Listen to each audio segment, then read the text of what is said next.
Hey, sports fans, Coach Nick here, and welcome to the B-Ball Breakdown live show covering the 2017 NBA trade deadline. We're very excited to be here, and as far as I know, Dave is with me as well. We're going to have some guests coming up. We got Brian Geltzeiler, hoops critic, who's over at SiriusXM NBA and also appears on NBA TV. We're going to have Josh Martin as well, who's from Bleacher Report, to come on and weigh in. And we have, as always, Coach Dave Dufour. How are you doing, Dave?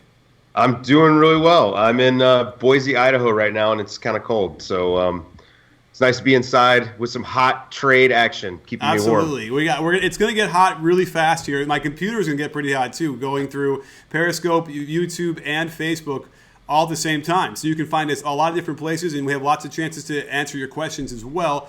So, my best Bogut impression right now. I'm like, oh boy, on the phone, on the iPad. I'm trying to keep abreast of everything that's happening right now. And by the way, just so you know, I believe that we're the first show that can ever have a multicam where we can now go to this shot if I want to only be talking, and then Dave, if you want to talk and say something on your own.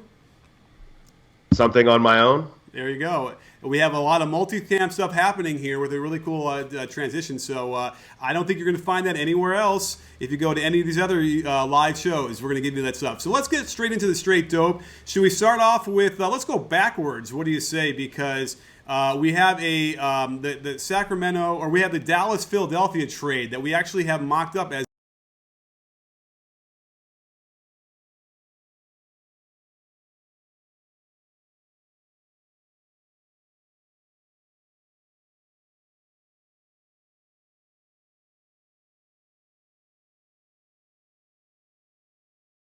and a top 18 protected first-round pick.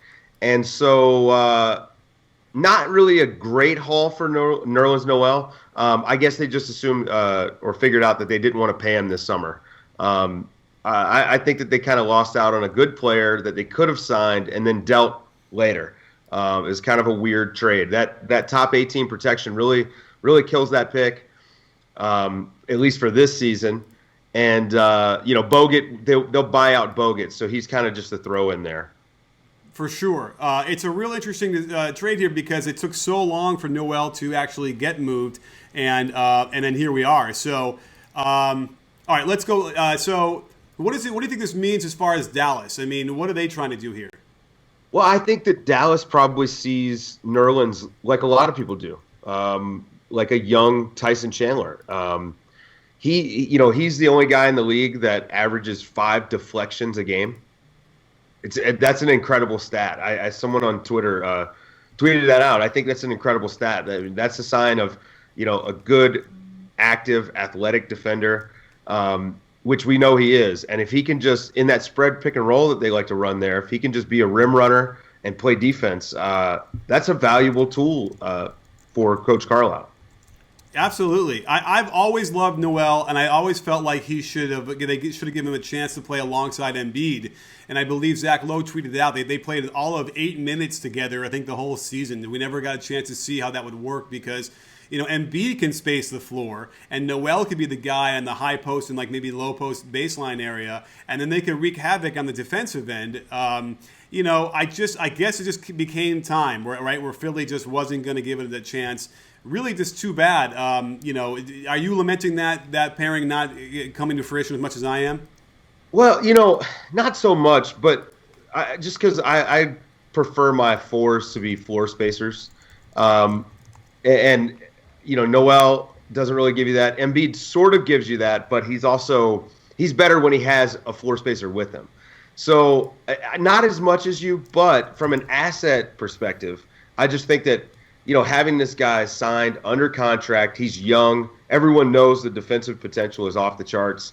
And the defensive reality is pretty good too. And so I just think that they really sold low on Nerlens. I think it was a mistake. Right. So what's the story with Bogut anyway? Because he hasn't looked good very much when he has played for Dallas, and I'm kind of confused by that whole thing and why that didn't work. Do you have any ideas?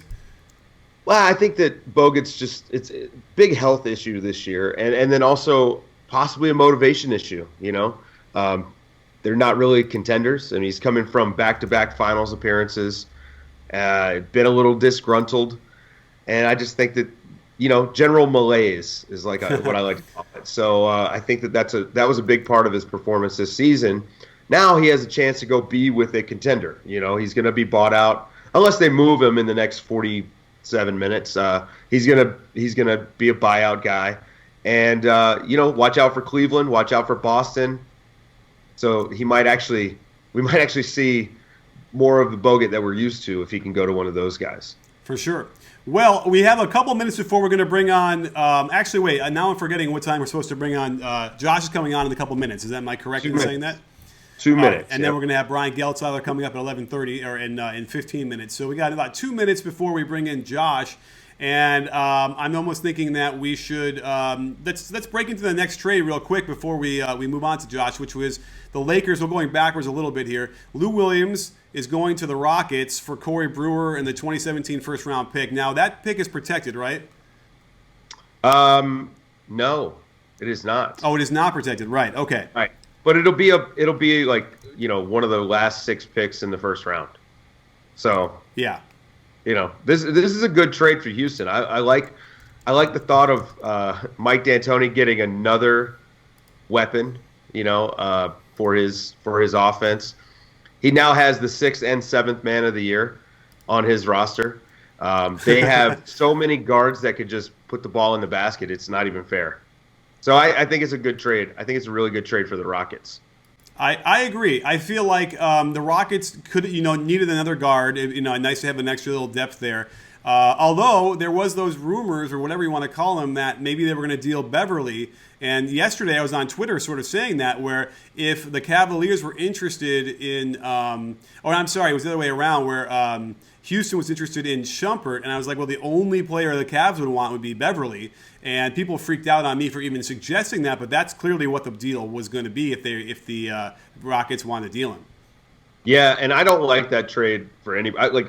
I think that Pat Beverly should be untouchable for the Rockets. I think that what he brings to the table, his ability to play next to Gordon and Harden, he can knock down the three at a high rate. He's not scared to shoot it, and he's a really good, annoying defender, and that's valuable. Not to mention he's on a really great contract. For sure. Well, I think it's time we can bring in Josh Martin of Bleacher Report into our show. And here's the really exciting thing that you're not going to see anywhere else, which is a three-man show. So Josh, how are you doing today? I'm doing great. How are you guys? Good. We are just straining the limits of my CPU on the computer to bring everybody in here, but I'm glad to have you. And we've just been discussing the last 2 trades, but, I thought we can jump in real quick because there's another trade that we haven't talked about, which we talked about earlier this week. Let's get your quick overview on what happened with the Kings in New Orleans earlier this week. Well, there's a whole lot to unpack there. I would go along with everyone else saying that the Kings got fleeced in this situation. Now, why they got fleeced, I think, is where there's still some murkiness, but when you had Vlade Divac come out and say that he had a better deal 2 days prior to the one that he made with New Orleans, I think that's his not so subtle way of saying, hey, I had a better deal. Vivek said no, and so I had to go back out there and get something that I thought was lesser. Now, maybe Vivek was so fixated on Buddy Hield that that's the direction that they decided to go, that was the deal that he preferred. But at the end of the day, I guess if you're an owner, especially one in Vivek's situation, you got to trust your basketball people, and maybe he doesn't trust his basketball people. So that's a whole nother level of dysfunction and discord that is pretty much par for the course with the Sacramento Kings and has been for, the last decade now? Yeah, I agree. Dave? Yeah, I mean, Kings are going to be the Kings, right?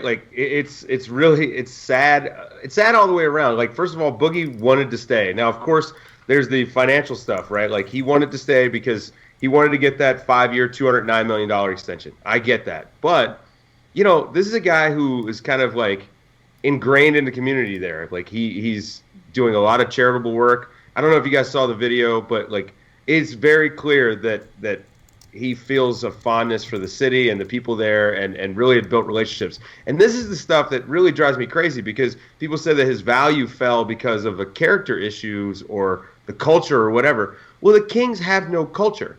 So, to place that blame on DeMarcus Cousins is a bit ridiculous to me. And I think that the Pelicans, they made out like bandits in this trade. They gave up nothing. Well, it's funny because I've been on teams, at a different level where we've had talented players that just aren't great teammates, a real big headache to try and coach. And whenever they've gone away or left the team or whatever, the team's always taken off. Now, that's not going to be the case necessarily with the Kings, although, there might be some signs that they will play better as a team without him. So I don't know. I think that there is a real sort of, kudos to them for finally pulling the trigger, even though they didn't get a great deal. They might end up being better in the long run because I don't know. I'm willing to say that there was a lot of the culture issues were created by Boogie, and we do know now that as these stories are going to come out, that teammates hated playing with him. It was a really terrible, intense work environment for probably most of the time when you're out there and practice and stuff with him. So. I don't know. I might go on a limb and say that it's better. It might be better off, and they might actually end up benefiting overall. And they're going to look back 5 years from now and say that's when we changed.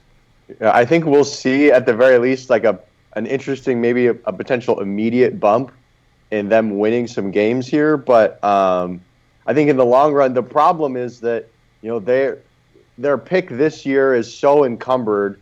If it stays in the top 10, then they might still wind up with a worse position they might have otherwise because Philly can swap. 2019, their pick belongs to Philly. So while normally I would say, yes, this gets them off on the right foot, now they can rebuild, they've screwed themselves so royally with trades in recent years, trading away picks to try to bring in players that they thought would help them build around Boogie, that now their rebuild is hindered, and it's going to take them some years. We could see them wind up in an even deeper ditch, something that akin to what the Brooklyn Nets are now trying to work their way out of, where they have to go out and find, gems as second-round picks. They got to scour overseas, and whereas I would trust the Nets because I feel like their front office has invested in that. Their front office is very well connected in that regard. I don't know if I trust yet Vlade Divac and Peja Stojakovic and that staff in Sacramento to do the work required to go out and unearth those sorts of gems. That is a good point, and you're right. There is no evidence to the contrary that actually could, they would be good at that. So we'll have to see what that's going to look like, going forward. But we have some other trade rumors and some trade stuff we can talk about. Certainly, let's quickly talk about the Hawks and the Sixers. The other deal they did with the Ilyasova going to the Hawks.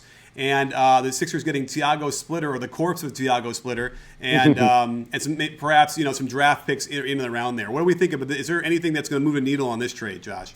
That's like the ghost of Sam Hinkie coming here and nabbing a couple second-round picks in exchange for absorbing a salary that another team wants. Classic Hinkie move, except it's Brian Colangelo at the controls. So sort of an interesting move there. I guess for the Hawks, they get a guy in Ilyasova who's a big guy who can shoot, spread the floor a little bit from the power forward spot. I guess that throws into some question what they're doing with Paul Millsap. I know that all word out there is that they're keeping him. So I guess at the very least, Ilyasova gives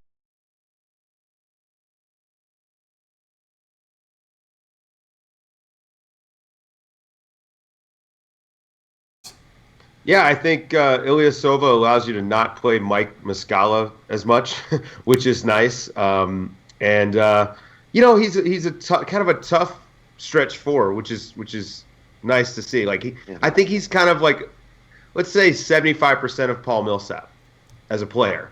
Not as good with the ball in his hands, but he can shoot maybe a little bit better. But he's kind of a bit of a bruiser, and I like. For the Sixers part, they didn't get much. That is true, and we'll see. It's too bad because Splitter is not that far removed from being a title starting or center on a team that won a title, went to the finals. So interesting there. I guess they're going to need a mentor and all that kind of stuff. We had time for. There's some rumors going on. Was there some sort of OKC news that we were seeing that hasn't bubbled up yet? What do we hear from on that end? Anybody? I was hearing Taj Gibson and Doug McDermott going from the Bulls to OKC, but it's unsubstantiated at the moment. Okay, so it's kind of like one of our mock trade deadline things that we did on bballbreakdown.com. Yes. It looks like it would be potentially Cameron Payne going back to Chicago in some capacity. Now, I like the idea of Oklahoma City, going after a guy like Taj if they feel like they can get some sort of traction in the playoffs. I think Sabonis has shown some nice things and done some nice things for Oklahoma City at the power forward spot, but he's also very much a rookie, very much a young guy who's going to need time to figure out what his role is and what his game looks like at the NBA level, because he came in as having the ability to shoot but not being a shooter. In Oklahoma City, he's been thus far, I would say to some extent, pigeonholed as a stretch four. But what that team has always done so well, even going back to the days with Kevin Durant, is having two big bruising forward centers, whatever, up front who can crash the offensive glass and make hay that way. I think you bring in a guy like Taj, who is very much that type of player. He can shoot out to mid-range, but really his greatest value is his ability to get rebounds, be a physical player, especially on the defensive end, which I think is probably where Sabonis has struggled more than anywhere else. You fortify yourself defensively if you're OKC, and if you do land a guy like Doug McDermott, that's at least a young guy that you can try to integrate into your ever-expanding core of young guys in Oklahoma City. For sure. I agree with all that, and I certainly think that, I don't know, Doug McDermott has been an interesting player who I feel like in certain circumstances could actually be a very viable big shooter off the bench for a good team, but I don't know. Maybe the change of scenery would help him, and certainly, he would get a lot of open looks with Russ, kicking out to him. I don't know. We'll have to see if that could just be a trade to make a trade, because Chicago, I don't think has ever really made a midseason trade. I can't really remember anything in the last, several years. So we'll have to see. Well, Josh, can we pick your brain for one more trade we have up here?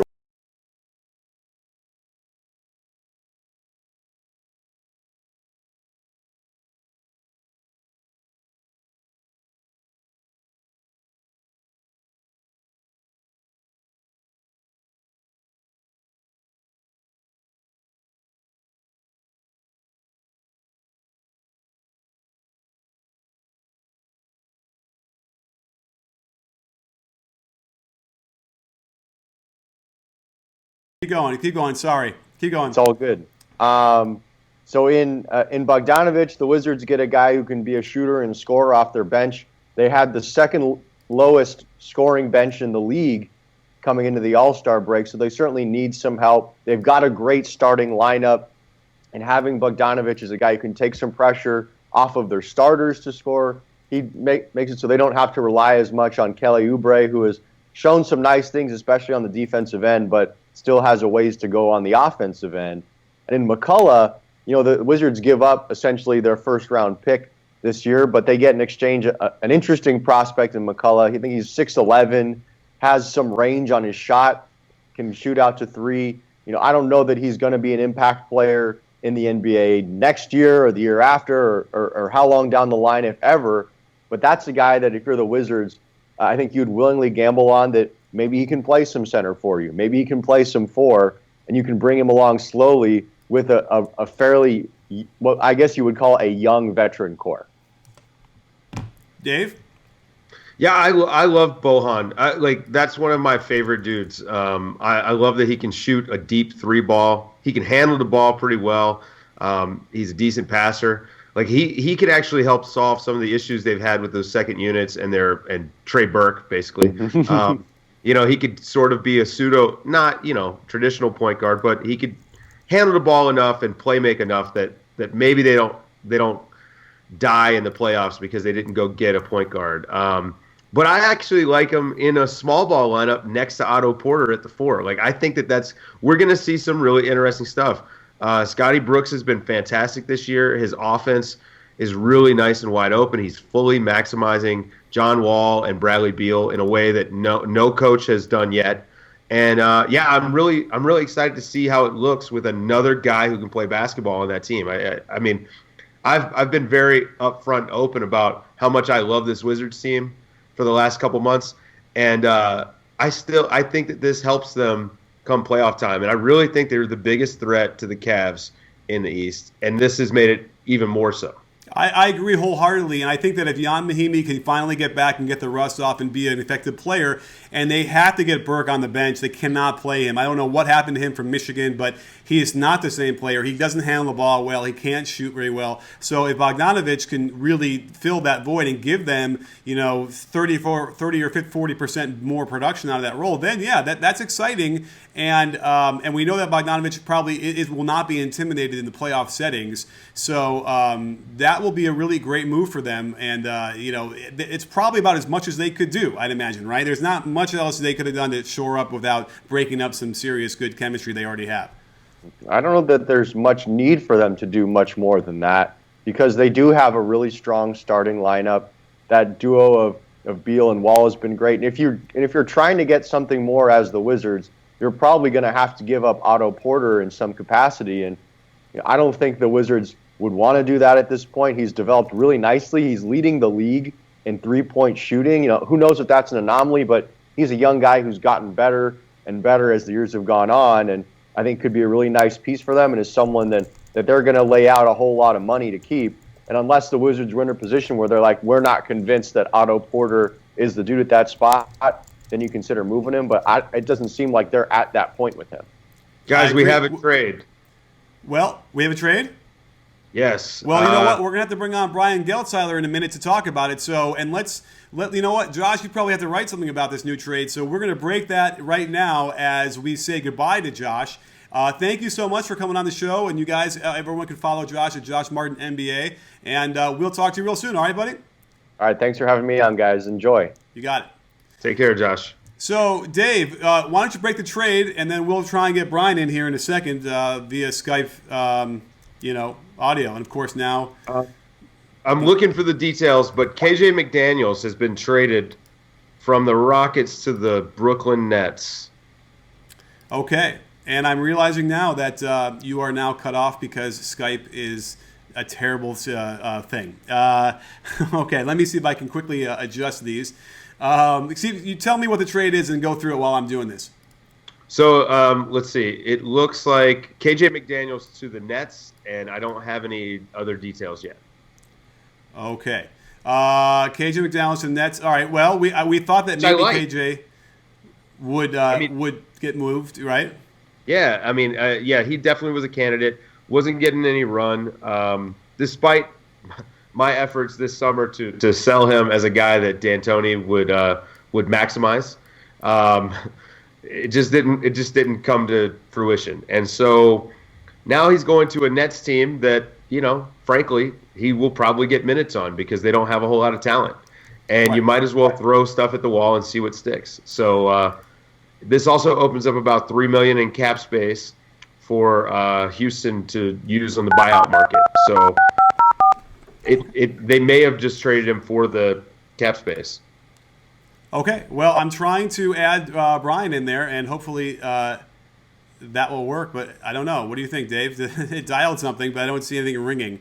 Are we not allowed to add people on in Skype as a call? I thought I could. Shoot. Let me cut to this real quick. Give us 1 second, everybody, and we will bring Brian Geltzeiler in, and we'll come right back. So I don't want anyone to.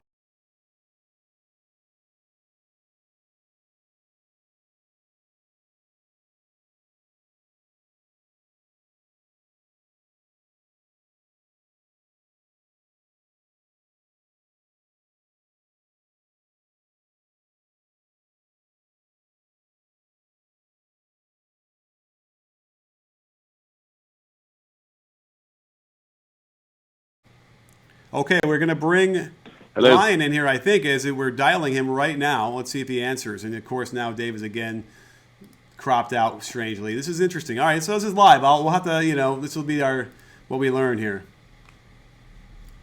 Hello. Hey, Brian, you're live with Dave Dufour and Coach Nick over at B-Ball Breakdown. Thanks for joining us today. No problem. How are you doing, guys? We're good. We're just, getting some of our technical stuff dealing. I'm assuming everyone can hear you okay. So there's a new trade rumor that's coming out right now. Did you hear about it? I don't know which rumor. There's a lot of new trade rumors coming out, Nick. I don't really know which one you're referring to. Well, we have KJ McDaniels, I believe, right? He's going to get moved. Well, yeah, it looks like KJ McDaniels to the Brooklyn Nets is done for, I guess, for cash and considerations. And what the Rockets have done there is that they have taken $3 million off their payroll, and that's really all about Andrew Bogut for them. Andrew Bogut, as sources have told me, from the moment that he was traded today to the Philadelphia 76ers, was going to be bought out. The Sixers did not put a lot of energy in trying to find a home for him because they really knew it was futile. And right now, time is an enormous resource as we're sitting here 27 minutes away from the trade deadline. So he will be bought out, Andrew Bogut, by the Philadelphia 76ers. The Rockets made a trade, so they're in a position to make a bid on him that's above the league minimum. Okay, wow. So what do you think that means for Bogut then? Well, I think that, listen, Bogut's going to have suitors. The Cavaliers are going to be a suitor for Bogut. I think the Spurs are going to be a suitor for Bogut. And obviously the Houston Rockets are going to be a suitor for Bogut. And Bogut has to make a decision on what he wants to prioritize, making a little bit extra money or going to a place where he thinks he has the best chance to compete for a title. Now, we know he cannot go to Golden State because he was there less than a year ago, and the CBA rules prohibit that. So it's going to be, I believe, one of those three locations. It wouldn't surprise me to be San Antonio. Bogut is that type of guy where he would really, I think, embrace that San Antonio environment. To me, he'd be a very important player for the San Antonio Spurs, and I think he would help them tremendously in trying to be in a situation where they could beat the Warriors in a playoff series. So I would tell you, out of those three teams, San Antonio, Houston, and Cleveland, I know a lot of people are saying Cleveland's a likely scenario for him. I actually think San Antonio may be more likely. I like that. I could picture Bogut for sure playing Powell's minutes. In fact, I can picture playing all of Powell's minutes. Let's bring Powell off the bench. What do you think, Dave? Well, I mean, I've been arguing that Powell needs to come off the bench since they signed him, and I wasn't a fan of the signing in the first place. So, yeah, anything that gets Powell to play less minutes for the Spurs, I'm a fan of. Okay, and then do you have any ideas, any other thoughts where Bogut might end up going if he doesn't go to San Antonio? I think Boston is really like the one that people were talking about earlier in the season, but now not as much. I think he helps them a ton. They struggle rebounding, and his passing could really be a huge benefit for them since they lack the ability to get guys open shots, and he's actually pretty good at it. What do you think, Brian? Listen, I think Boston certainly would be a decent candidate for him, but I do think for Bogut, he won a title in 2015. He would like to win another one again, and I think that is going to rule the day in terms of what he prioritizes. Would he be a good fit in Boston? There's no doubt that he would, but I think if it's not San Antonio, I think Cleveland could end up being a place. Now, listen, in San Antonio, I don't know that he would start for Powell. I think there's a very big deal for Powell from the standpoint of still starting in this league and being paid as a starter. I agree with you guys. I don't like the Aldridge-Gasol combination. I would love Bogut there because I think they would have to rely a little too much on Dwayne Dedmon these days. And I think there's going to be games, especially in the playoffs, where they're going to have to kind of pull back a little bit and play Powell only 15 to 20 minutes. Even if he starts, they're going to have to play in reserve minutes. And Bogut is a wonderful alternative. Bogut can't go more than 15, 20 minutes a game himself. He's not a 35-minute-a-game player anymore at this stage of his career. That's asking for him to get hurt. But if you slotted him in there to play 15 to 20 minutes of good defense in the passing, I think you make a great point. He would also fit very well there. Listen, could Boston use him? They certainly could, but I think they're going to have to get online. Yeah, absolutely. Well, what are your thoughts on Lou Williams going toward Houston? Is that going to move the needle for them at all? I think so. I think it's going to – listen, I think it helped. Houston's got a couple of issues. It doesn't help them at all on the defensive end of the floor. But one of their main issues was that, well, what do we do when we rest James Harden? How we get points. And this is a great way to get points when you rest James Harden. I mean, Lou Williams is a guy that can carry the offense for you for short stints of time. The other thing is this, Beverly's injury history is pretty checkered. Eric Gordon's injury history is really checkered. So when you look at those guys in injury history, you rely on both of those guys a lot. You needed a little bit of insurance in the backcourt. Lou Williams provides you that insurance as well. I thought it was a very good trade for the Rockets. They were able to get rid of that Brewer contract, and Williams' contract is the same length. He's a much more useful player for them. In the end, listen, Daryl Morey does a nice job of first-round picks. You're never happy to give up a first-rounder. But with the way the Rockets have performed this year, this team had earned the right to have them sacrifice some of the future to get them current reinforcements. So do you think that there was anything to that trade rumor of Houston trying to get Shumpert and then maybe Cleveland wanting Beverly back? Oh, I think there's something to the rumor. I just don't think Houston was any interest at all in trading Patrick Beverley. And I totally agree with him. Because Patrick Beverley he represents their defensive identity. And this is a team, I mentioned the problem with, Harden, having points with Harden on the bench. The other problem is their defense. Well, that's not helping the defense. Shumpert's a good defensive player. Beverly's a better defensive player, in my opinion. And I would not sacrifice Beverly at all for Iman Shumpert. And I also think Cleveland's got to be careful. Cleveland is a team that has struggled defensively here over the course of the last month and a half. I'd be very careful on being in a hurry to dump Iman Shumpert for any reason at all. For sure. Well, do we have? I know we've talked quite a bit about the DeMarcus Cousins trade across all the platforms, and everyone's probably tired of it. Is there any take that you might have that you think that is a little bit different from what everyone else has been saying? Well, I think that the amateurish nature of the Sacramento front office ended up being one of the last straws in costing Mitch Kupchak his job. Because I do think that there was a plan at one point or another to keep Kupchak on board when they pushed Jim Buss aside to help Magic through. But I think the combination of the Lul Deng contract being extremely difficult to move, no one having any interest, and the fact that the Kings took the Lakers' first offer and treated it like it was their last offer, I think hurt Mitch a lot in that front office. So the only take I would really have on that would be that there was some spillover on that. Not only did that trade hurt the Kings and help the Pelicans and the Sixers a ton, I think that trade may have sealed Mitch Kupchak's fate as well.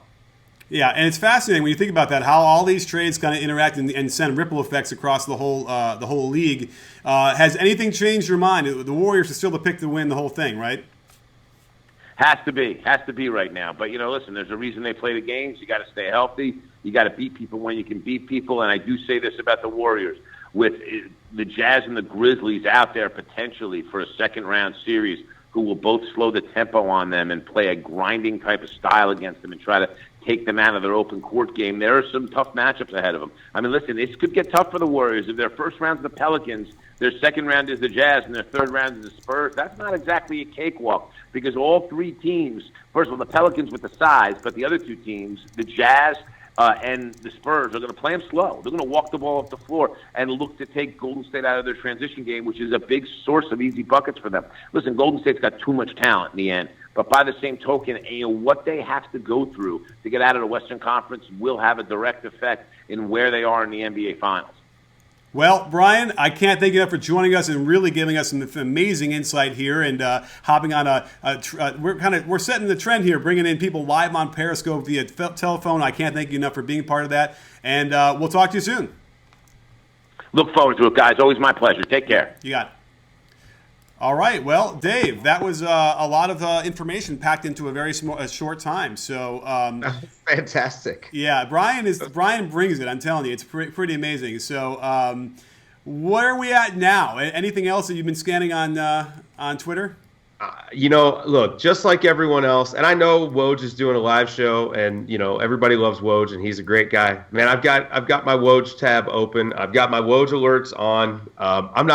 There's nothing right now, but we're now a mere 19 minutes away from the deadline. So we're in that zone where something big would happen if it's going to happen. If Butler's moving and if Paul George is moving, they were never moving until about 10 minutes before the deadline. So we're in range of what could be the second biggest trade behind the Boogie trade. Yeah, I don't know. I know I want to keep the suspense going because, we have 18 minutes left. But still, these things always tend to they just chicken out. GMs are a little bit too afraid to do something, and maybe rightfully so. But either way, you're going to get fired eventually. So why not do something crazy? Now, we're talking about Jimmy Butler going to the Celtics, and maybe then, right? That's the whole idea we're talking about? Well, yeah, so there are actually a few teams in play. This is what I've been reading this morning and this afternoon. There's a few teams in play. Apparently, the Nuggets made a huge offer, a monster offer, as they dubbed it, for Paul George. The Nuggets weren't even a team I was thinking was in the market for Paul George or Jimmy Butler. So that's sort of surprising. And apparently, Jamal Murray was not included, and you have to think that Mr. Jokic was also not included. He's going to be a superstar, so you don't get rid of that guy.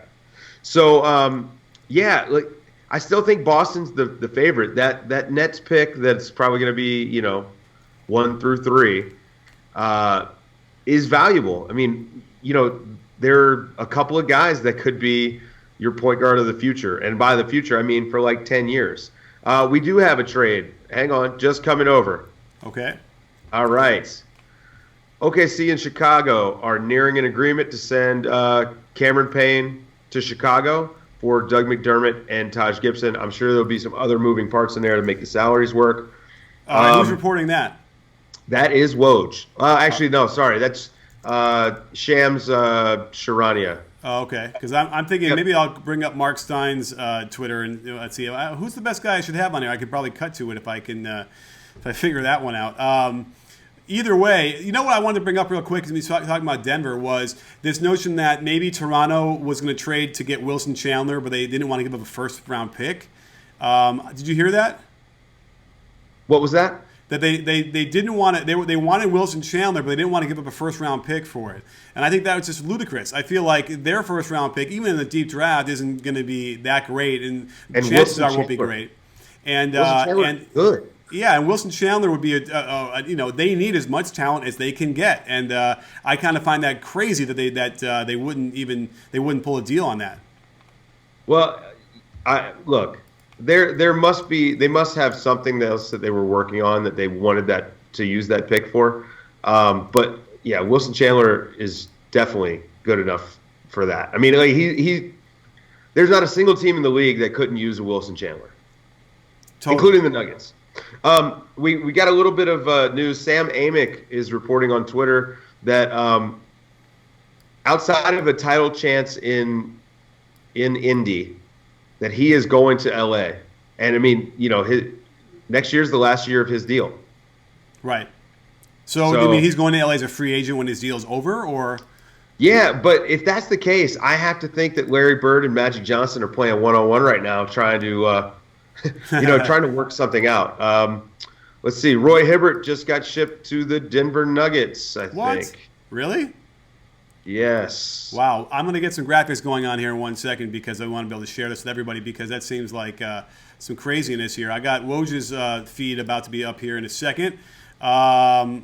Got an update on the OKC Chicago trade. Man, these are just rolling in. We've got, all right, OKC will be sending Joffrey Laverne and Anthony Morrow. And then Chicago is sending a 2018 second rounder, Doug McDermott, and Taj Gibson. So that's pretty interesting.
So we could show that on the screen. Hey, we still have.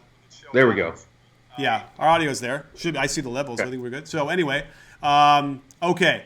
So here's the Shams tweet we're talking about here, which is OKC in Chicago, Cameron Payne, Doug McDermott, Taj Gibson. Now that would be interesting because Taj, how is that going to work when Enes Kanter comes back? Well, I don't know, but the deal is Joffrey Laverne, Anthony Morrow going to Chicago, and Chicago sending back McDermott and Taj Gibson in a second rounder. And, Gibson is an expiring deal. Yes. So I think that they probably wind up letting him walk this summer. I mean, we all know where he's going. He's going probably to Minnesota. So, yeah, this really, I think, is about getting a shooter, about getting McDermott. Right. Well, that would be good. And in fact, we talked about that for a second ago with when Brian was on the show. We talked about how McDermott would look. I think he would look a lot better catching passes from Russell Westbrook's drives than he would in Chicago. Because those should be some wide open shots. Maybe the singular role they could never get it from him could be McDermott's. Yeah, and McDermott has a better haircut, so that's good too. He does. He absolutely does. So the question there is that if McDermott gets plugged right into the lineup, how many minutes is he going to get in OKC? I think that he'll probably walk right into that, that 3 role. I can't imagine that he plays less than 25 to 28 minutes a night. I mean, they need shooting so bad. I think that he just does a ton. So wait, do you think he's going to wait? He's not going to start though, is he? I think he will. He will. Interesting. So you're talking about. All right. So I'm sorry. So they're giving up. I need to have it in front of me. They're sending Cameron Payne, right? I'm looking for the report. It didn't look like it. So Joffrey Laverne, Anthony Morrow. Okay. So then they don't give up. Cameron Payne isn't the deal. Man, wow, that's not good. I think Cameron Payne is a good player. I think to give him up in this package, I think that's not smart. I think that's a bad trade for OKC. But wait, they're not giving up Cam Payne. No, they are. I just got from NBA. Well, because I would say that Laverne and Morrow wouldn't have been enough to get Gibson and McDermott anyway, in theory. So they needed to give something back. But yeah, okay. Well, now that's fraught with some other issues because they're not getting back a guard. Who's going to back up Russ now? I guess it'll be Saman Christian. He'll be the backup. Okay. There's been some interesting. He's played okay, right? Well, and also there's still 10 minutes left, so there's he might actually. All right, this is crazy. I wouldn't have thought. We do have. I can't cut to a couple of little tidbits here from. We might as well, since you're joining us and not Woj, we'll give you a couple of insights that he's sharing out there. Is Denver is going to send a heavily protected. We talked about that second round pick to the Bucks for Hibbert. Okay. And then Indiana's passed on trade offers for Paul George, so we now see that right. So kind of tying in with what you said, Paul George is going to remain at the Pacers, and he'll probably just simply leave when his contract is over. Yes. Now, the other question then is does he, unless they suddenly get to the conference finals, I suppose, right? That they have one more year after this, right? Yes, he has next year, and then he's expiring. And right. Well, the real kicker on this is that the new CBA has really made this an interesting situation. Now, if he's all NBA this season or next season, which is tough, I mean, he's a forward, and there's a lot of good forwards. It would be really, really difficult for him to get to, he won't be all NBA this season. It'll be very difficult for him to qualify for that DVPE, that huge extension, the 5-year over $200 million. So, there isn't as much incentive for him to stay in Indy. He could walk for a better situation. Yeah. So, and it kind of sucks. The new CBA is sending ripples through the league already, and it hadn't even kicked in yet. And that really sucks for Paul George because, I mean, listen, it's a good deal because if he gets on the All NBA team, then the Pacers will benefit from that, and then he will benefit as well. So, but what do you explain that? Because Paul George is having a pretty good year, But I wonder, we have to look into that more to find out why he hasn't had an All NBA year. Now, correct me if I'm wrong. Didn't he make it last year, or hasn't he made it in the past? Has he ever been All NBA? He didn't. I don't think he made it last year. We've got another trade, Marcelo Huertas to the Rocket in exchange for Tyler Ennis. Oh, all right. Let me refresh here so we can put this up here. All right. So is that a trade just to do a trade? Yeah, I think that they're just shuffling money at this point. The Rockets, I think, are looking past the deadline at the buyout market. That's my guess. Okay, that's a very good point. A very good point. So they're just trying to clear some books so they can get some stuff. So that's too bad. I always liked watching Huertas and the Lakers. And then you see here the Rockets will waive Huertas. So Huertas, I believe, I don't know. He's crazy enough to actually be entertaining and fun. I don't know, I guess, but it'd be hard to imagine him joining it. Will he get signed by another team for the last 20 games of the year? What do you think? Yeah, maybe. I think that he's probably out of the league by next season. I mean, he's a little bit older, and any of the teams that would sign him would probably be looking to sign a younger guy, take a risk on a younger guy rather than Huertas. Right. Even though I love to watch him play, like he's super creative and fun to watch. But yeah, I hear you. No, all those things, but you're right. He just doesn't quite move the needle at all. So, wow. I mean, I'm actually impressed that we've had this many trades at the end here. I feel like it's been a little different from the past years. So, but again, I don't know if we've moved much. Has anything changed the landscape in the NBA? I mean, has Houston done anything? I don't think so. I think Houston opening up their cap space is probably the biggest game changer so far. Just because Daryl Morey is pretty good at his job, and so you have to think he's got someone in mind, whether that's Bogut, whether it's trying to get Larry Sanders, like somebody like that. Right. So, I mean, to me though, they already have a lot of bigs, so I don't know. Right. I don't know if that makes a ton of sense for them, and they need Harrell to play a little bit more. I think both of us like his game, so I'd like to see him on the court more. Just to clarify on the Paul George contract thing. In order to qualify for that DVPE, when you sign the deal, which he would be eligible for this year if he made All-NBA team this year, but it's not likely. So you've got to make the All-NBA team 2 out of the previous 3 seasons in order to qualify. I thought it was just the one. Okay. Uh-huh. No. Yeah. Yeah. And he was 3rd team last year. Okay, so he squeaked in there. Yeah, that's a tough one. So that's a lot of money to leave on the table. But either way, he'll be well compensated, and he won't be scrounging around for any nickels in the couch. But he's from LA, and so it wouldn't be surprising if he came here. How old is he going to be in 2019, 2020? Let's see, Paul George. Just kind of curious. He won't be 30, but he'll be what? I think he's 26 now, so he'll be 28-ish. He'll be 27 in May. Yeah, so he'll be 28. So right in his prime. Yeah, no, that would be good, and that would be a really good pickup for the Lakers as well. I mean, we'll have to find out what's going to happen with them, and certainly that was a really big explosion that happened yesterday with Magic taking over and Jim Buss. We did a podcast with the Lakers guy yesterday, but we haven't really talked about it. But you know what? Why don't we grab some questions from Periscope and see what people are asking? Yeah, so that sounds good. Yeah, guys, go ahead and get your questions in here while we're waiting on. Let's have some hearts. I love the hearts. I'm going to give myself some hearts right now. Yeah, mine are yellow today. Paul George, the Lakers, not till the summer, maybe. That is true. He'll probably go as a free agent after the. Well, I mean, I see. Honestly, like if he wants to win, you don't want to be traded to that team because you don't want to lose good players that you can just sign with the team. And this is why, like, I don't expect the Lakers to trade for him unless, I mean. This is why the Melo trade from the Nuggets was so weird from the Knicks standpoint. Because if you know a guy's going to sign with you in the offseason or when he's a free agent, why give up good players and assets for a guy that you're going to get for, free anyway? Right. Yeah. You're right. You want to make sure that the team still has something to offer. And, we have a couple new tweets. We have a trade. Mike Scott to Phoenix for cash.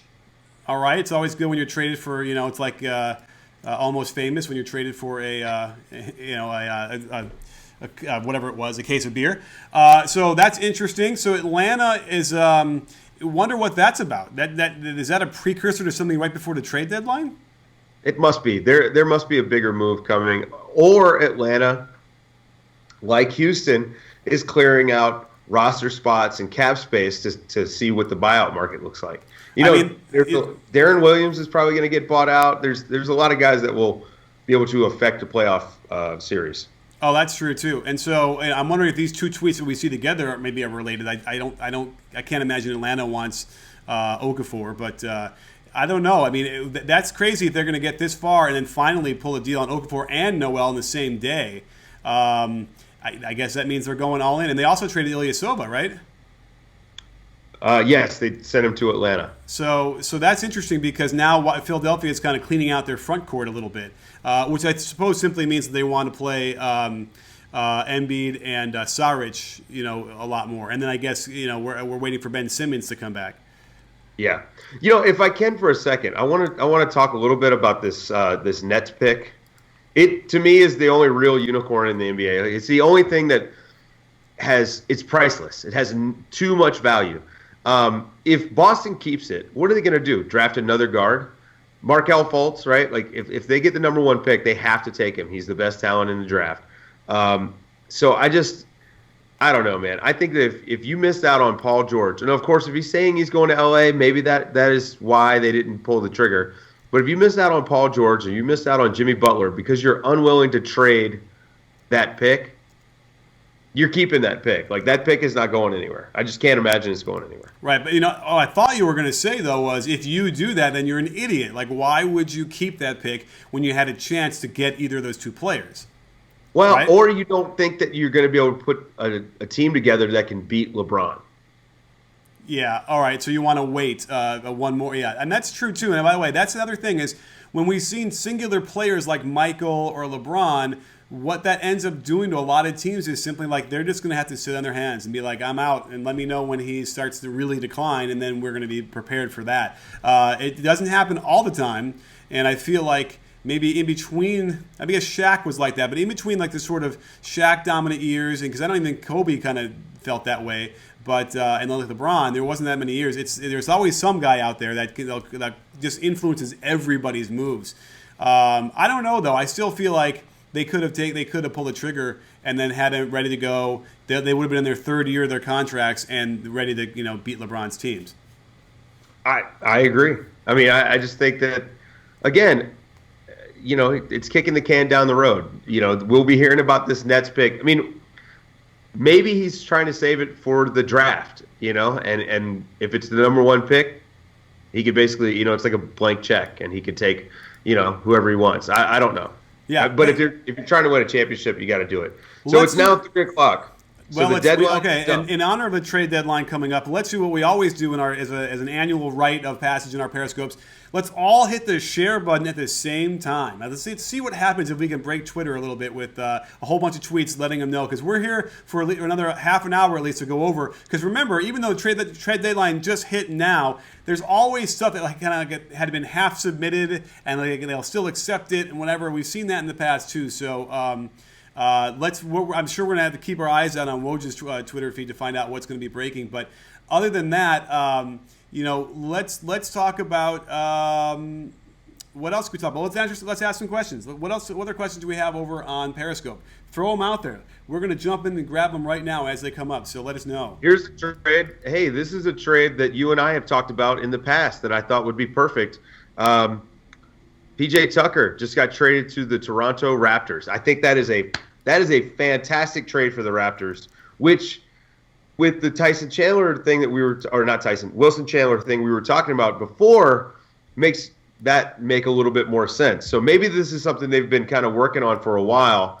I love PJ Tucker for them. I think it's great. It's another big body you can throw at LeBron. This is huge. Him and Ibaka. That's a landscape changer, I think. Yeah, absolutely. Yeah, PJ Tucker is the kind of guy who should have always been on a really good team. Like, he is that guy, the glue guy. He'll play a lot of really tough defense. We've seen him actually be pretty viable on offense as well. He has some ability to not, they're not going to ignore him. He's not a Robertson kind of a guy. And he's also just really, really tough. And you combine him with some of the other guys they have on that team. And yeah, I mean, this actually is interesting. What do you think? I mean, is this the kind of thing that, he can guard LeBron, right, a little bit? Is this going to be the thing that's going to really get them back onto the number 2 slot in the East?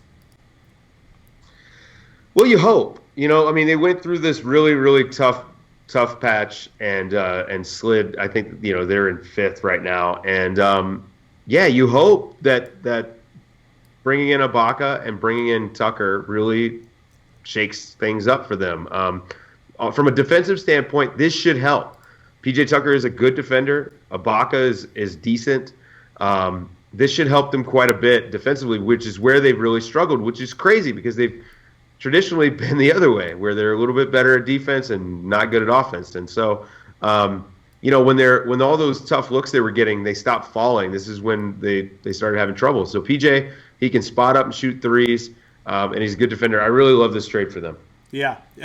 Good job for Masai. I mean, I was sort of thinking that they screwed the pooch by not getting Wilson Chandler, and I think that he probably could have moved the needle more than PJ Tucker. But certainly that helps, and maybe that's why they didn't do the Wilson Chandler deal, because they knew that they would be able to keep the pick and get PJ Tucker instead, which was enough, to sort of do that thing. And it's actually a good lesson as well, as far as sometimes the moves that they don't do are in reaction because there's something else that they're going to do, and they're almost in the works. And that actually, I can see now what Masai was doing. So good on him, and that makes it exciting because listen, we need a really tough Eastern Conference playoff bracket. I think it's just we deserve it. It's been too long, and even though we've had, the last thing I remember was that maybe Indiana against Miami was like a really good series, and you thought maybe they had a chance.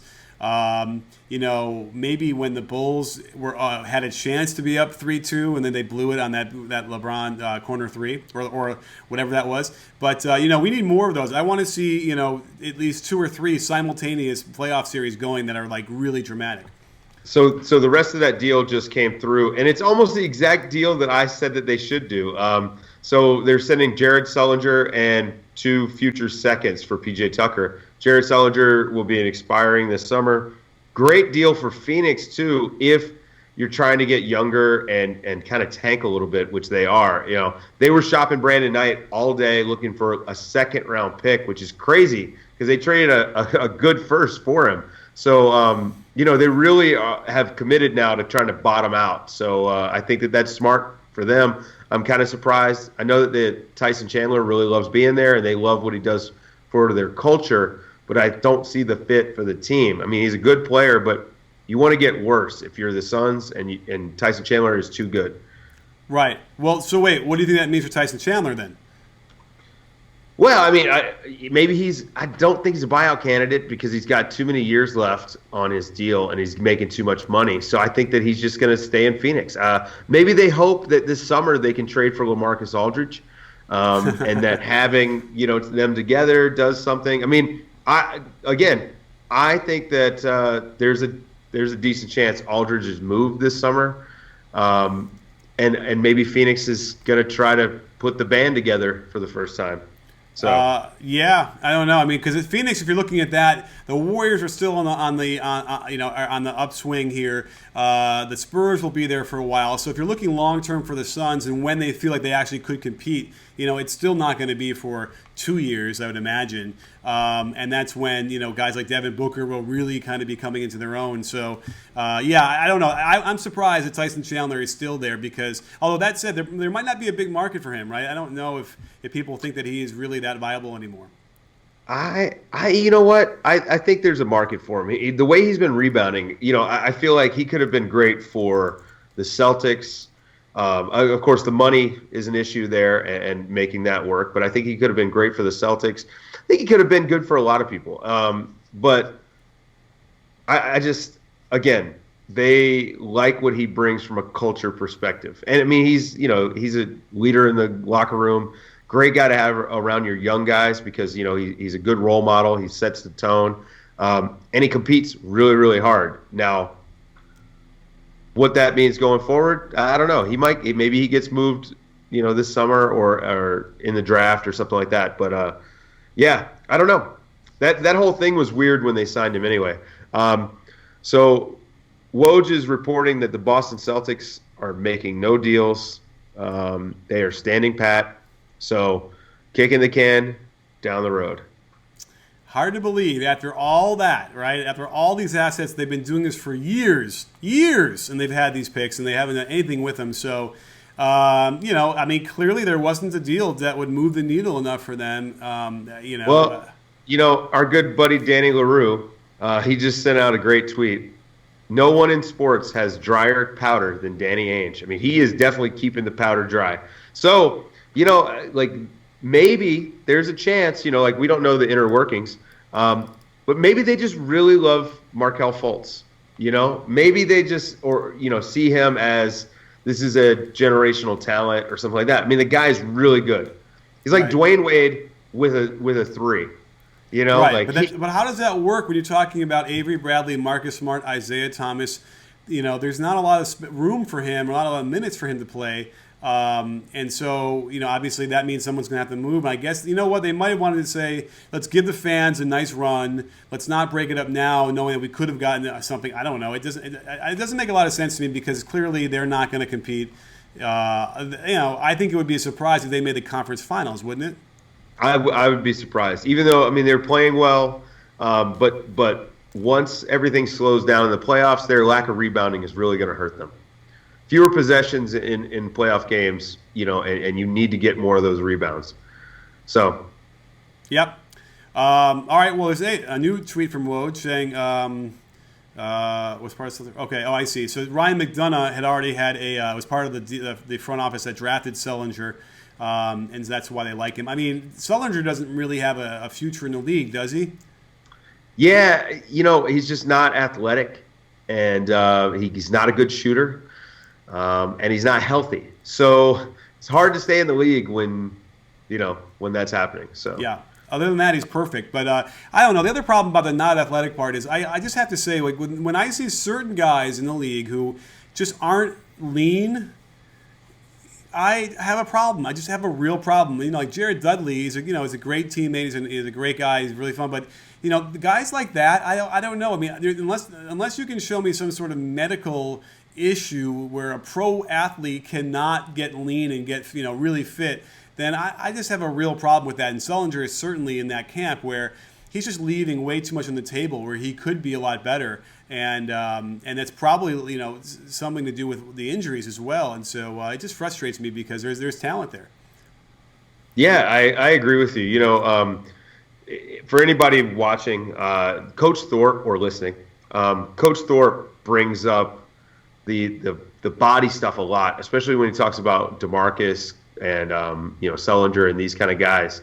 And he's right, man. Like, this is your job. You really should, you can have a chef, you can have, you've got your own trainer, you've got your own personal gym. You've got all these tools. It's a little sad that you can let your career go away, or at least not go as well as it could, because you're not taking care of your body. Now, this summer going into this, after they signed Sullinger, Toronto was really thinking that he'd turned the corner. I mean, he lost a bunch of weight. He looked good. He was slimmed down, but he's still, that foot injury and being out, I think that you kind of had some issues there. And I think they were smart to move on, and especially since they got PJ Tucker, who is amazing. Sure. Well, we had a nice comment here from Julian Predelis, who says the J.R. Smith return. And now that is interesting because have we heard when he's supposed to come back? No. I think that the last I heard was another couple weeks. Okay. Because, we're now getting that time where if he doesn't get back sooner than later, he's not going to be in shape. He's not going to have the rhythm and all that stuff. Or he's going to have to try and find that during the playoffs, which is never a great idea to try and do if you're competing for a title. So, Cleveland, after all that, what do we have so far? Cleveland did not make any deal, right? Cleveland did not make any deals, but they do have an open roster spot. So they are also going to be looking at buyout guys. Bogut. There's a report from Tim McMahon of ESPN that Darren Williams is potentially going to be bought out, which I've been saying all year. Right. They're ready to. Guy. They don't need Bogut, right? Bogut doesn't help them, I don't think. The Cavs. Yeah, there were a lot of people throwing his name out there for the Cavs, but I don't get it. Like, unless you're worried about playing against Gortat, Gortat gives them trouble. But Darren Williams is probably going to be bought out, so you've got that, and that could be interesting, which makes that trade for Nerlens Noel even better, because they put the top 18 protection on that first round pick that they sent to Philadelphia, and they're probably going to be a lottery team. So, yep. All good stuff. I'm just kind of scanning here to see. Do we have any questions here? I'm looking either on Twitter as well if anyone has the questions here. What is that called in the background, Nick? What is what called in the background? I don't know. Explain that one. I'm not sure what you mean, but let's see here. What else can we talk about? Gortat's LeBron's Achilles heel. Who would have thought? That's true. You know what? I don't think that the Celtics are going to be a first-round exit, but I do think that the conference finals, they're probably not going to make it. Should the Jazz have dealt favors from Connor Parks? Yeah, it depends on how you feel about favors. Like, so there's an interesting thing that's going to happen this summer. There's going to be a bit of a conundrum. So George Hill is a better player than Derek Favors. George Hill does more for the Jazz than Derek Favors does. And so both of those guys are eligible for renegotiation and extend contracts. You got to choose one. Yeah. Well, that's a tough one because, I mean, if George Hill only didn't have the issues with injuries, then, it's a lot easier of a question. But, man, the guy, who do they put in instead of Favors then? They play the guy from Kentucky. Lyles? Trey Lyles, right? Yeah. And now that you're not missing too much by putting him in there, at least as far as what I've seen from him, right? No, I agree. I mean, he still does some goofy stuff, like any young player. But Favors with his bad knee, that's a concern. Like, he's missed a significant amount of time the last few seasons with the same knee, and that's an issue. Yeah. Yeah. And that clearly affects his trade value as well. So I don't know. And that is surprising, though. The Jazz had been mentioned in quite a few different trade scenarios, and they didn't pull the trigger either. Yeah, I agree. So, so up and down. There's a lot of things. There's some surprising stuff and some unsurprising things, and even just from the standpoint of who didn't do something. Yeah, that's more, I think the story right now is that Boston didn't do anything. And, people are asking right now, Sharik Jamil asks, what does the East look like now? Who makes the Eastern Conference Finals? So the Cavs are the best team in the East by far, and they're still the Cavs. The Wizards got better, and they're, to me, the second best team in the East right now. The Raptors got better. Atlanta got better. Boston did nothing. Yeah. So, I think that's where we're at. I think we're going to see the Wizards and the Cavs, but it'll be neat to see how things shake out in Toronto with PJ Tucker and Serge Ibaka. I feel like I'm all over the place, but I'm like trying to follow all these trades. It's insane. Oh yeah, this is not hard. One day we'll have a producer with a thing in your ear and that could be telling you stuff so we can focus on without having to read it. But still, it sounds like it's kind of the dust is settled too, where things are kind of quiet all of a sudden, and nothing's breaking from Woj right now. And I don't think anything. I don't even want to refresh my ESPN page because I'm going to get autoplay, and that's annoying. I mean, I don't know. I mean, did we cover everything we had to cover as far as the trade deadline goes? Yeah, I think so. I don't. There doesn't seem to be any new. Sorry, I'm just responding to a little. Hello. There you go. There doesn't seem to be any new deals that we didn't get. I think we covered all of them. The big one to me is the PJ Tucker deal. I think that's a big one. Yeah, the PJ Tucker might be the best of the good teams, the best needle mover, I'd imagine, right? As far as who could threaten the Cavs. Although again, Wizards is interesting. We'll have to see what Bogdanovich does and if that really helps them or not, and he's viable. And because that's big. If he could suddenly be a real adequate backup point guard at Wall. That's also big. It's exciting. Again, a very good point you made as far as Boston doing nothing. They could easily shift down to the fourth spot in the conference. Yeah, I mean they're only. Let me pull up the standings right now. Yeah. They're only a couple of games up. Right.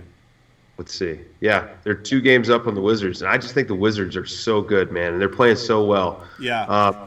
You have to imagine the Raptors will play better. And so, but now are they going to catch 4 games within 25 left? Like that's a tough road.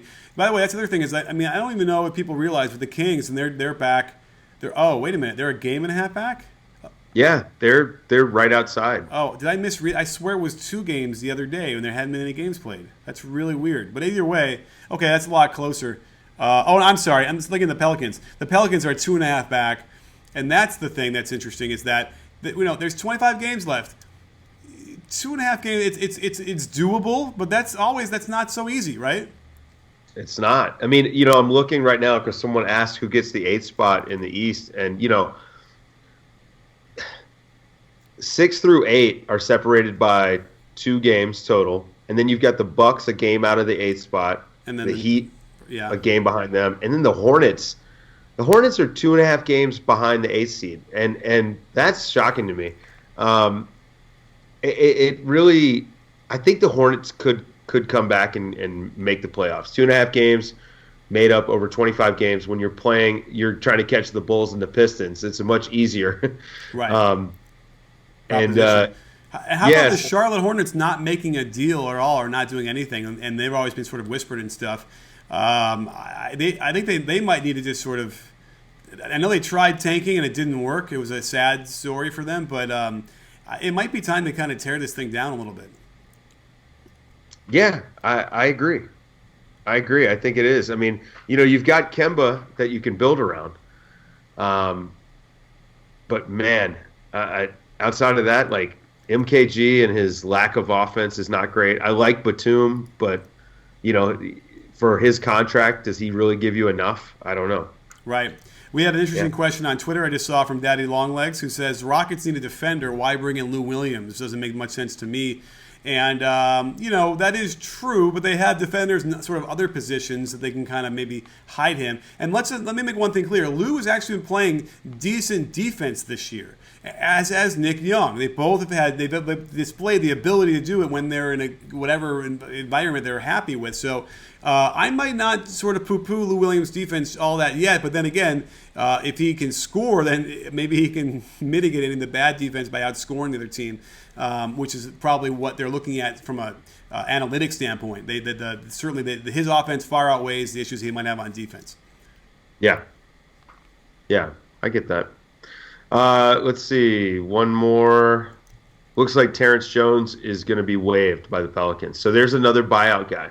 Yeah, that's really too bad about him too, because he was on his way to being a very viable, big man who could dribble a little bit and he could shoot a little bit in the mid-range and was a beast down low at times. And here he is. It's amazing how that happens, right? The players can just sort of lose it. They lose their confidence. They lose whatever it is. They're not in a great situation with the team, and they go for I'm telling you, with the Rockets, he was on his way. That was a really good piece for them, and maybe they were sensing something and got rid of him at the right time. So, what do you think about him? Is he going to get signed by somebody? Yeah, I think someone will pick him up. I'm not sure who though. Like, there aren't a whole lot of great fits for him there out there. E. Brownie just asked. Washington could be interesting. I don't think the Raptors would pick him up. I think that they've already got that kind of Pat Patterson guy. Yeah. Yeah. They've already got their Kentucky guy. Right. Yeah. So I don't know. Someone will want him. He's a useful player. Yeah. But I don't see Toronto. No. No, it doesn't make sense. I mean, think about it. He was just a free agent and was able to sign with the Pelicans this summer, and it wasn't like there was a huge bidding war for him. So, yeah. But he's been good. I mean, it's just kind of weird. Yeah, actually, he had a couple games where he was dominating. Right? Was it the Cavaliers? I have this in my mind's eye. He was like taking LeBron. Am I crazy? Yeah. Yeah. Now, if he had done that to the Clippers, he'd have a job because Doc Rivers definitely would sign him or would have traded for him. Well, wait, has he ever had a big game against the Clippers? I don't think so. Because that would tell you right there, and he would sign him in a second. That's exactly. Anyhow, let's see. Anything else? Any other interesting questions we have out there before we wrap up? Yeah, let's go ahead and do like one last run of questions. Okay. I guess we're talking about Periscope, Twitter, whatever you like. Who's out there? I mean, we have a nice steady stream over at Facebook too. I should peek over there and see if there's any good comments because I hate to leave them hanging. Oh, did I hit the wrong button now? Facebook interface, man. Let's see here. Do the Cavs get anything in trade? No. Kazakhstan. What's that? We've got a viewer from Kazakhstan. Oh, okay. Hello. Does he have a question? No, just said hello. Oh, okay. Hello to Kazakhstan. Okay. Well, Oh, wait. Larry Sanders of the Cavs. Do you see that? A couple of questions on this one. Yeah, I mean, Larry Sanders that's not what the Cavs need, right? Yeah, I don't think that's what they need. I think Darren Williams is much more likely to be a guy that they would grab in a buyout situation. Right. Fair enough. And then we just missed it. You know, that's the other problem is I just missed whatever that was I wanted to respond to. So I don't know. Listen, I think we did a really fantastic show, and certainly, you know, we have the technology now to do a lot of great stuff. We can have guys call in and bring them in through Skype, and you know, we'll eventually figure that out a little bit more smoothly. Forgive me for the audio issues, but is Larry Sanders still good? I don't think anyone can answer that question, right? Yeah, we don't know. You know, we don't know. So, anyhow. Well, Dave, thank you for coming in the show and breaking this down. This was your idea. This is your baby. I'm glad we can kind of execute it as well as we could. And again, we had a fantastic amount of people here, great interactions, and we'll be doing this again. Let's see. I guess we'll be back at it on a Wednesday, right, for halftime postgame stuff. That's right. And don't forget, every Monday, Dave and I do a podcast, and we broadcast it here on Periscope as well.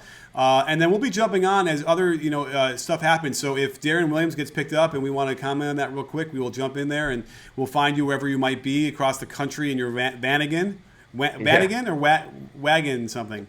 It's a Vanagon, yeah. Vanagon, okay, great. Maybe we'll get a picture of you in the Vanagon you can share. That would be our next thing. So grab a picture and upload it to me. And then we'll be good to go. So I can't thank you enough, everybody, for joining us. Dave, have a great time on your trip as you travel. We'll see you very soon. And don't forget, sports fans, at B-Ball Breakdown, we're not a channel, we're a conversation. You in? Are you in, Dave? Definitely.